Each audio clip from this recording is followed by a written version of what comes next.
Nggak kedengeran, nggak kedengeran.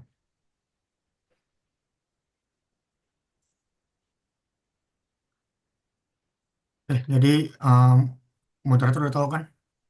Untuk 2 sama 3 saya sendiri. Terus buat nomor 4 Mbak Yeni. Baiklah, Assalamualaikum warahmatullahi wabarakatuh. Waalaikumsalam Di sini warahmatullahi wabarakatuh. kami,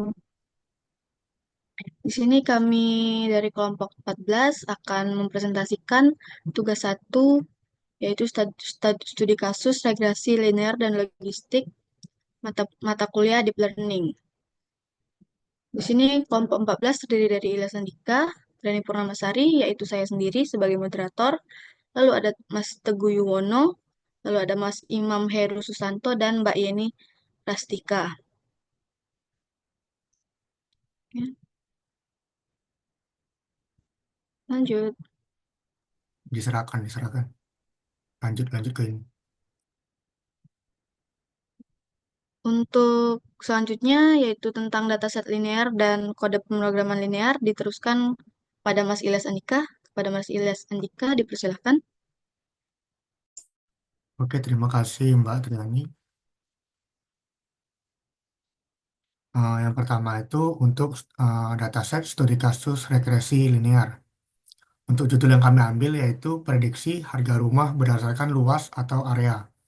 Dataset yang digunakan yaitu dataset dari website Kaggle, yaitu Housing Price Dataset dengan jumlah baris data dan variabel yaitu 545 baris data dan 13 variabel. Namun, di sini kami hanya mengambil 2 variabel, yaitu pertama variabel prediksi, yaitu price atau harga rumah, kemudian variabel independennya yaitu area. Kemudian untuk tujuan dari studi kasus ini yaitu memprediksi harga rumah berdasarkan luas tanah atau area. Berikut untuk link datasetnya. Selanjutnya yaitu untuk kode programnya untuk sendiri. Yang pertama seperti biasa kami memakai bahasa pemrograman Python.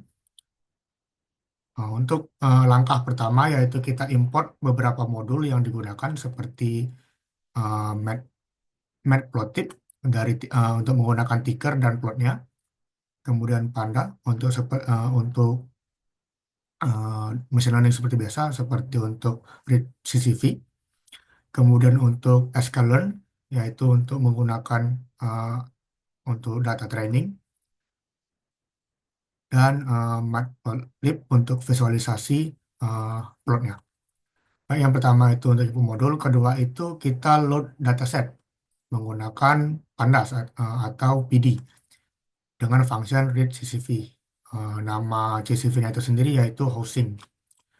Kemudian memisahkan variabel yang digunakan yaitu variabel area dan variabel price. Kemudian di sini kita split data, satu untuk tes dan satu untuk training. Yang dimana hasilnya itu 20% untuk data tes. Kemudian di sini kita menggunakan linear regression sebagai training model. Di sini memasukkan data training yang telah dipisah sebelumnya. Kemudian di sini kita proses prediksinya. Di sini kita melihat intercept dan konstanta dari model tersebut. Untuk di sini yaitu untuk mengubah karena default dari plot ini merupakan eh, range 0 sampai 1. Di sini akan diubah formatnya menjadi format sesuai dengan dataset. Ini scatter untuk mewakili data asli dengan titik warna biru. Kemudian untuk data prediksi diwakili oleh plot, yaitu line dengan warna merah. Nah, di sini untuk titelnya, visualisasi regresi linear, luas versus harga rumah, untuk label X, label Y, dan untuk menampilkan plotnya itu sendiri.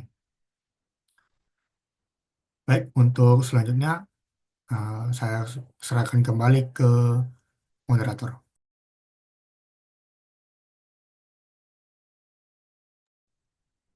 Baik, terima kasih Mas Ilyas. Selanjutnya untuk slide hasil linear akan dijelaskan oleh Mbak Yeni Prastika. Kepada Mbak Yeni dipersilahkan.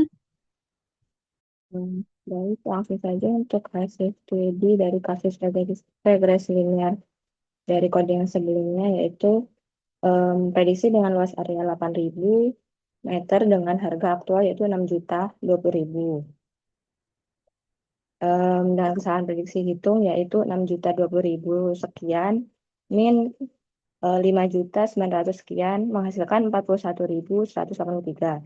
Prediksi yang dihitung adalah 5.978.817, sementara harga aktualnya adalah 6.020.000. Perbedaan antara keduanya adalah 41.183.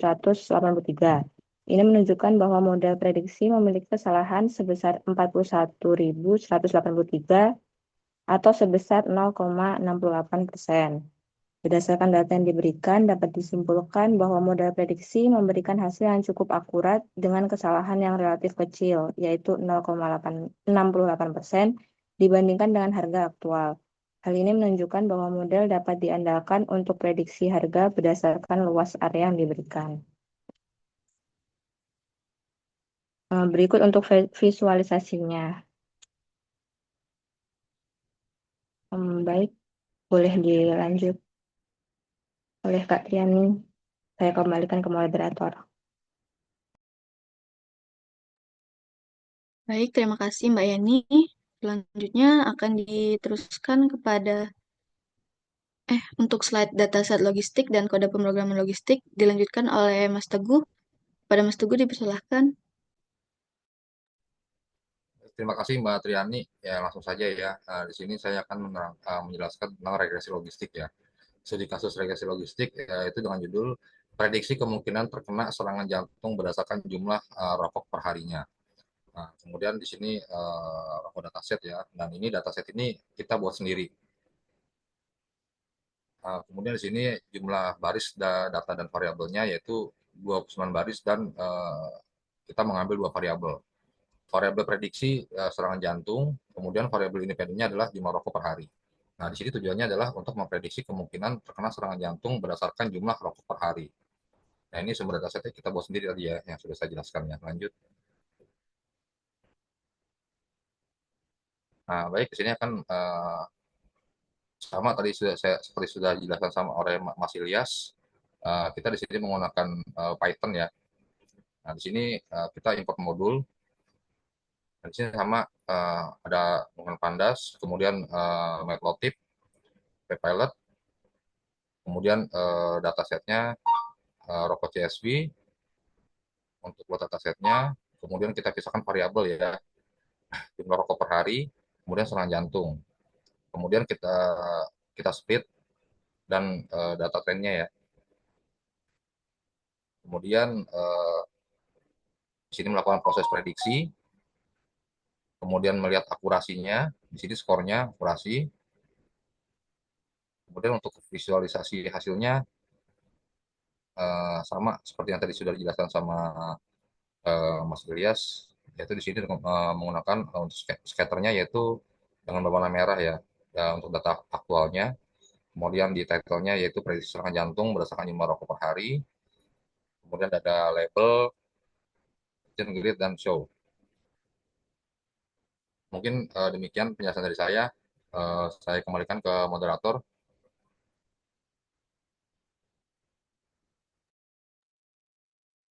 Baik, terima kasih Mas Teguh. Selanjutnya untuk slide terakhir yaitu hasil logistik akan dijelaskan oleh Mas Imam Heru Susanto. Kepada Mas Imam dipersilahkan. Oke, terima kasih ke Mbak Triani atas moderatornya. Jadi hasil studi kasus regresi logistik, kita bisa simpulkan bahwa grafik di samping menunjukkan hasil regresi dari regresi logistik yang memodelkan hubungan antara jumlah rokok yang dikonsumsi per hari dengan probabilitas seseorang mengalami serangan jantung. Jadi bisa kita lihat di kurva biru yang berbentuk S di sebelah kanan, atau disebut juga kurva sigmoid ya, menggambarkan bagaimana probabilitas terjadinya serangan jantung meningkat secara tajam setelah jumlah rokok yang dikonsumsi mencapai ambang batas tertentu. Nah, di sebelah kanan kita bisa lihat titik-titik merah pada grafik mewakili data aktual yang menunjukkan bahwa pada jumlah rokok yang rendah, probabilitasnya terjadinya serangan jantung sangat rendah juga. Namun, setelah mencapai jumlah rokok tertentu, probabilitas tersebut meningkat dengan cepat hingga mendekati 1. Hal ini menunjukkan bahwa semakin banyak rokok yang dikonsumsi, semakin tinggi kemungkinan terjadinya serangan jantung juga. Untuk hasil studi kasus regresi cukup. Saya kembalikan ke Mbak Triani Purnama.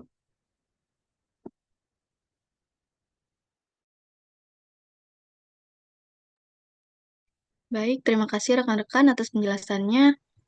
Mungkin sampai di sini saja presentasi kami. Kami akhiri dengan wassalamualaikum warahmatullahi wabarakatuh. Waalaikumsalam warahmatullahi wabarakatuh.